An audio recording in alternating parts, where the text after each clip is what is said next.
So the Narcissist's Groundhog Day time loop. What does that mean? Welcome back to Narcissism Exposed. My name is Nanette, and if you're new to my channel, do hit the subscribe button down below and be sure to hit the notification bell so you'll be notified the next time I upload a video.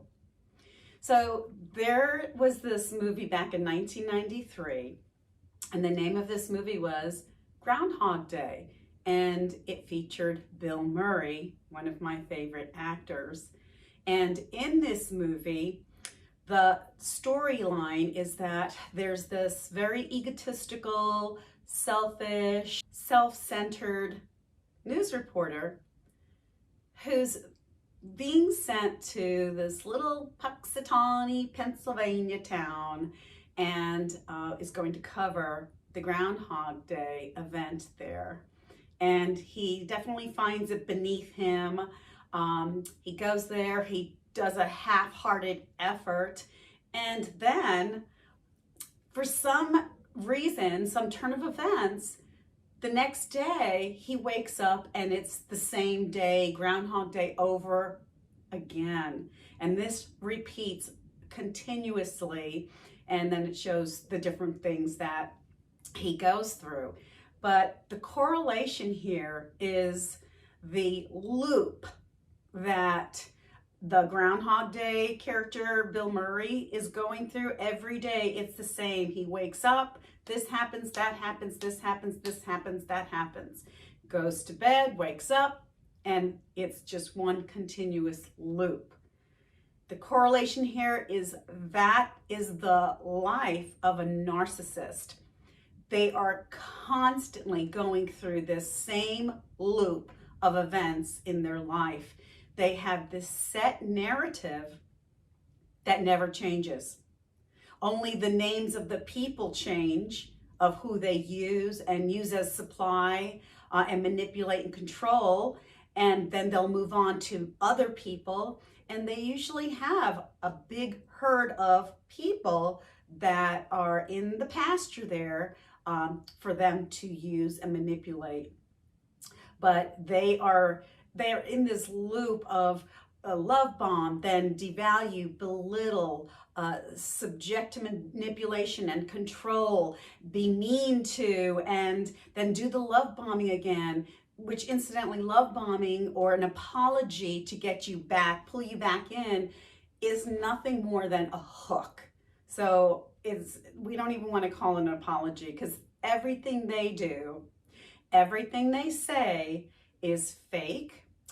There are hidden agendas within what they're saying, and it's all for their own personal benefit and glory. Because deep down, these narcissists are empty shells. There's nothing within them. They cannot self-regulate at all. They need other people to feed off of, like a parasite. And so there's nothing within them that brings them happiness or joy, because to be happy and joyful is something from the inside of a person. And so these narcissists live this horrific life of being looped over and over and over again. And again, everything's the same. It's just the different name of whatever person that they are using at the time. Now, imagine being on a merry-go-round that just keeps going and it never ever stops. Well, with the narcissist, that's their world, if you want imagery there. It's a merry-go-round that never stops. And you know the brass ring that is ever so out of your reach? For the narcissist, the brass ring for them is when they can ultimately destroy you. That's right. So they seek you as grade A supply, they use you, they devalue, they belittle you, they do all kinds of things to put you under their control and manipulation. But the ultimate thrill for them, if you will, which is so demonic, so horrible to even think that, is if they can destroy you, because even though they wish they could have what you have, which is inner peace, inner joy, inner happiness, they wish they could have this. And even when they look like they're sharing in that, when they're with you, it's fake. It's on the surface. It's so fleeting and temporary, because they're trying to steal it from you. And so their biggest thrill, if you will, is the brass ring would be to destroy you. You, the empath, you, the wonderful Christian, you, the amazingly kind person.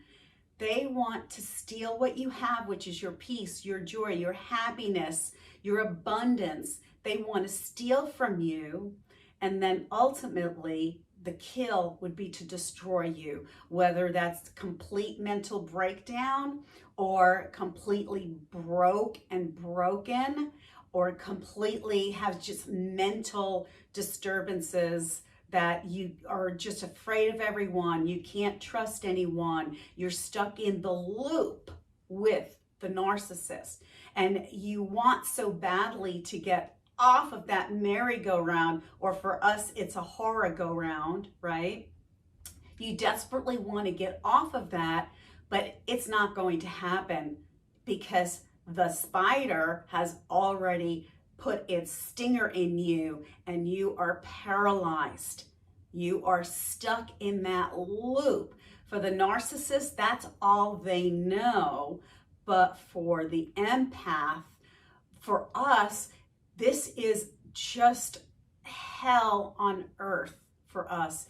And we seem to be stuck in that Groundhog Day with the narcissist. And, you know, there are even narcissists who are professed Christians, and they do all the things that they think, you know, show that they're a great Christian. They'll go to church, they'll volunteer, and so on and so forth. And so many of those people are truly have hidden agendas. They're just seeking out, again, adulation and adoration to feed their ego, to actually numb them. A part of it is to numb them from the shame they inwardly truly feel. They can't even look at themselves in a mirror for even a minute, because they know deep down who they are, that they are nothing. They are empty. They are cowards. They are relying on demonic forces to feed them information, to whisper in their ear, and to drive them to do what they do. And no normal person, and I know not everybody is an empath, and I know there are some mean people out there, but the narcissist never sways from his script, from his narrative. It becomes so predictable. You try this, do a little bit of a fake positive, and give them the response that you know they want from you, and see if the next thing that they do isn't exactly what they did the last time they did this to you, whether it's ghosting or gaslighting or smearing your name everywhere. They thrive on reaction. So whether it's your happy adoration of them, or you're angry and upset, or whatever it is, they thrive and feed on that energy. They want that. They suck that energy out of you. That they're like energy vampires. And so they're just going to suck all of that out of you. They actually take glee and they laugh when they see your reaction. Has this ever happened to you, where you're in the middle of a heated situation with the narcissist, and then all of a sudden you can hear that little snicker, or see that evil grin or smirk on their face, because they're taking pleasure in your pain. And when they're not getting enough reaction out of you or other people, they have to seek out new supply in order to get their fix, their reaction fix, so they can feed that sick and demonic craving within them.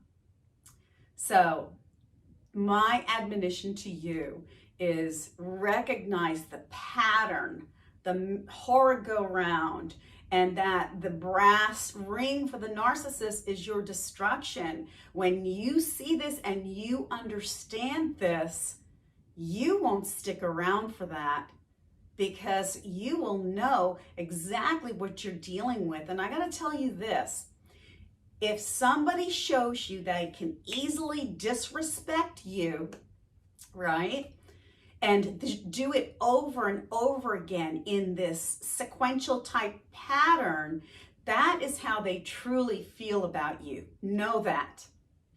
Sometimes an empath, a good person, a Christian, we may unintentionally disrespect someone, or maybe we might even get mad and do something disrespectful, but you're going to feel bad very quickly and go, you know what, I'm so sorry.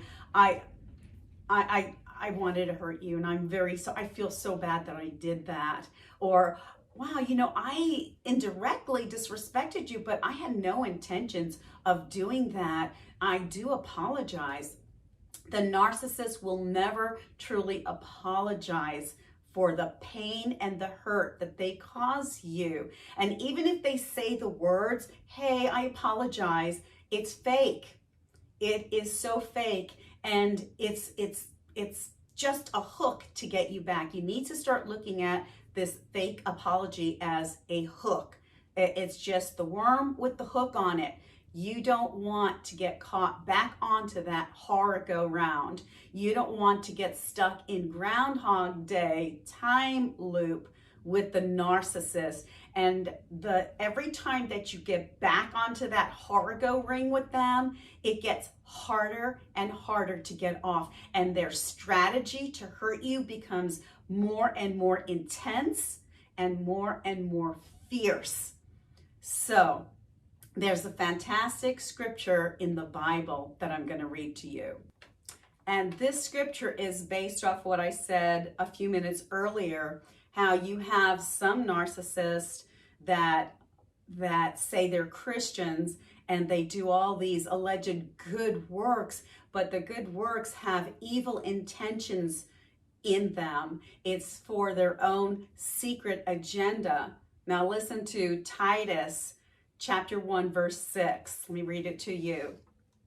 They profess that they know God, but in works they deny him, being abominable and disobedient, and unto every good work reprobate. Now that word reprobate is an old word. It's not used very often in today's times. That word reprobate means an unprincipled person. Do you want to be with an unprincipled person? I know you have feelings of love for the narcissist. I've been there 3 times. I know you feel love because you're a real person. You're a true-hearted person. You're an empath. You have good intentions, but you need to understand, when you start recognizing the pattern, the narrative, the script of the narcissist, and you see the repetition of it, then I need you to love yourself more than that fake relationship with the narcissist. You need to say, you know what? I love me more. And you need to love you more, because that is the only way that you're going to understand and detach from that horrible situationship that you're in. It's not even a relationship, it's an entanglement. You're entangled with somebody with evil intentions, and you will need to just detach, separate, and get out of that Groundhog Day time loop and go and rebuild yourself. Take some time to heal, but then rebuild yourself. And that's the thing the narcissist can't do. When you detach or discard them, or they do it to you, it doesn't matter who does it to who. The point is that you have gotten to a point where you have asserted your boundaries, and the narc did not like that. And they thought they could bully you by discarding you, or you just had it, you had enough, and you discard them. And then you stay detached and you become stronger and stronger. You build yourself up, you start to heal and recognize that you need to work on self-love for yourself. That is one thing the narcissist cannot do. They cannot rebuild themselves because there's nothing in there to rebuild. They are empty on the outside. They rely on all this external supply that they draw and pull from people's batteries by getting their adulation, adoration, by manipulating and controlling them. But you can rebuild your life and become stronger and wiser. And moving forward, you can help other people in that way. Remember the verse in John chapter 8:32, and ye shall know the truth, and the truth shall set you free. And that's what this channel is all about, setting you free from the narcissistic abuse and exposing narcissism for the evil and horrendous person that they are. That narcissistic abuse is going to be exposed, and more, I don't want you to be afraid, is the narc watching me, and you're looking behind you. No, we are now having our eyes on the narc, and we're exposing him and her and their evil activities, and more they are getting backed into a corner, and they're going to have no place to hide, no place to run. So let me know in the comments below if you have detached from that Groundhog Day time loop. How did you do it? And also, if you have any prayer requests, please do leave those down below. I am praying for all of you, and I would appreciate your prayers for me as well.